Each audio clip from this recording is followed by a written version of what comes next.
The Man I Could Not Recognize, written by Daintyjha, for DigiCafé, DaintyStories.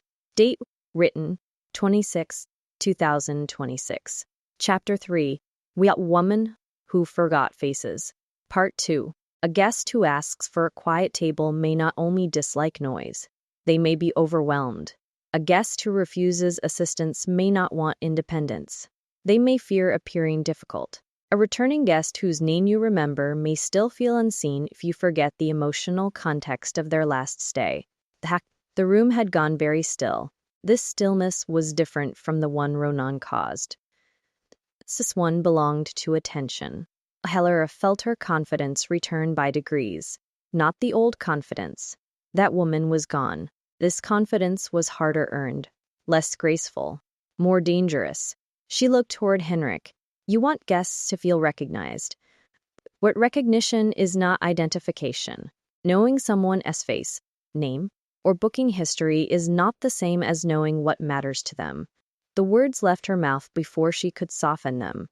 For a moment, she thought of Adrian. Adrian, who had known her face better than anyone. Adrian, who had failed to see her the moment she changed. Her fingers tightened around the paper. She forced herself to continue. My recommendation is that the audit focus less on visible personalization and more on behavioral memory. What patterns do staff notice? What emotional cues are being missed? Where does the service script prevent genuine care?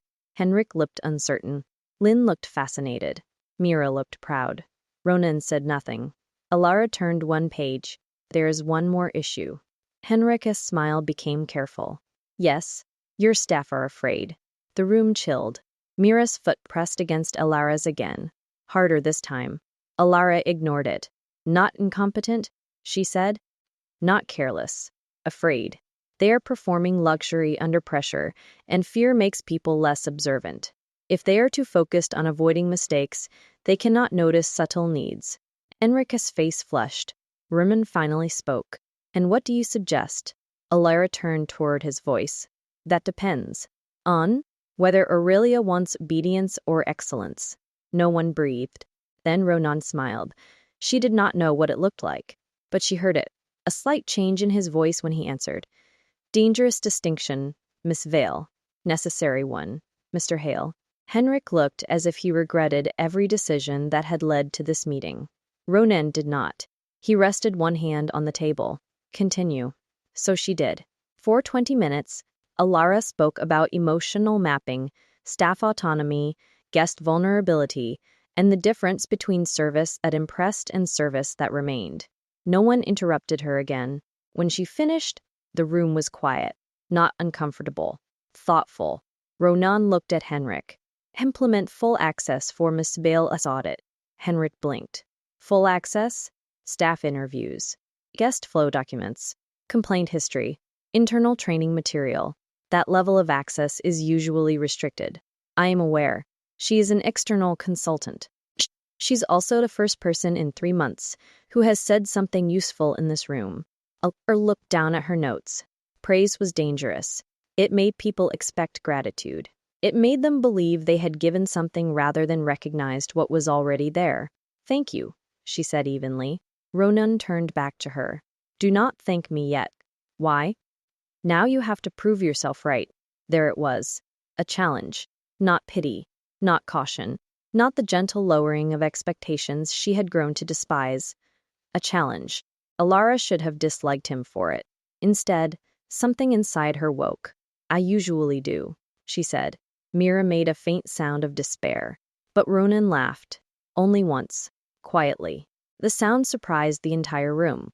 Perhaps it surprised him most of all. After the meeting ended, people gathered their things with the strained energy of those who had witnessed something they were not sure they should discuss. Mira pulled Elara aside near the door. You are going to kill me, she whispered. I thought it went well. You questioned Aurelia's entire management culture in front of Ronan Hale. He asked. He did not ask you to set fire to the building. I was constructive. You were terrifying. Elara considered that. Then she smiled. Good. Mira stared at her for half a second and laughed despite herself. I missed this version of you. The words hit somewhere tender. This version. Not the old one.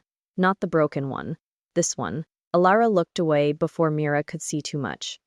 I have staff interviews to schedule. I will help. No. I want to do the first round alone. Mira hesitated. Are you sure?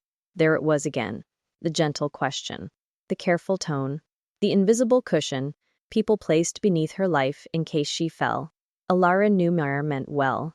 That was what made it difficult. I am sure, she said. Mira searched her face, then nodded. Okay. After Myra left, Elara remained in the corridor, sorting her notes. She felt him before he spoke, not physically. She simply noticed the silence changing. People nearby became quieter. A passing staff member suddenly remembered an urgent task elsewhere. The air rearranged itself. Ronan Hale stepped beside her. Elara Vale, he said. She did not turn immediately. Ronan Hale, you recognize my voice? I recognize most voices, but not faces. There was no pity in the statement, only fact. Elara turned toward him. No. Does that bother you? It bothers other people more. Not what I asked. Her fingers paused on the edge of the folder. Most people avoided directness about her condition. They stepped around it politely, as if naming it would break her further. Ronan did not step around anything.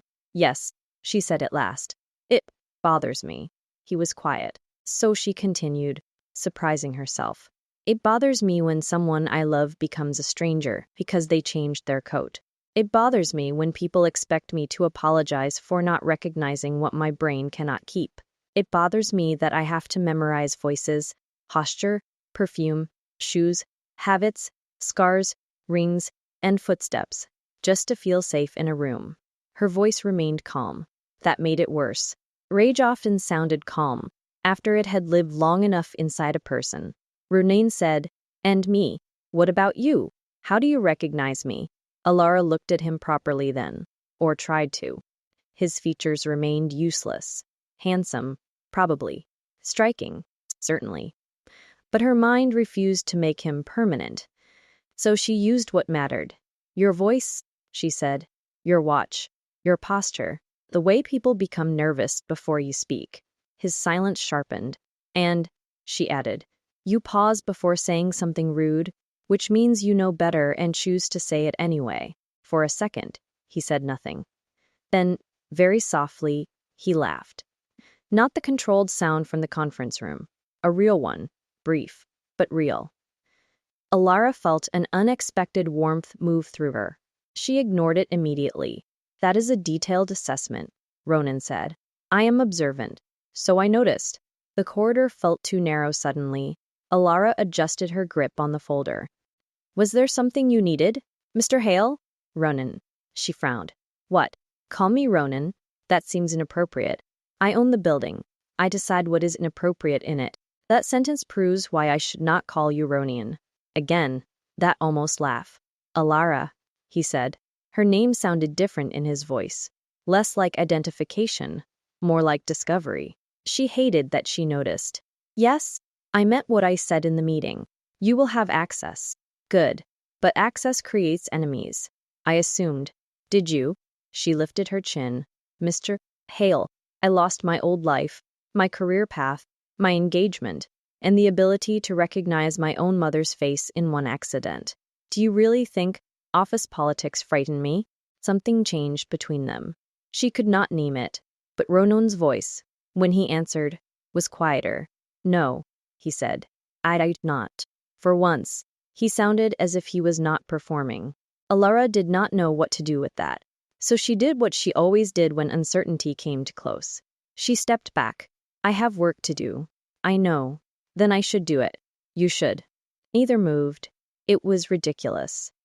Elara turned first. She walked away before she could wonder why leaving felt like losing a thread she had only just touched. Behind her, Ronan did not call her back. She appreciated that, but halfway down the corridor she realized something unsettling. She could still hear his voice in her mind. Ronan, not Mr. Hale, not the heir, not the famous man everyone recognized. Just Ronan. A voice. A pause. A dangerous laugh. Elara tightened her hand around her folder and kept walking.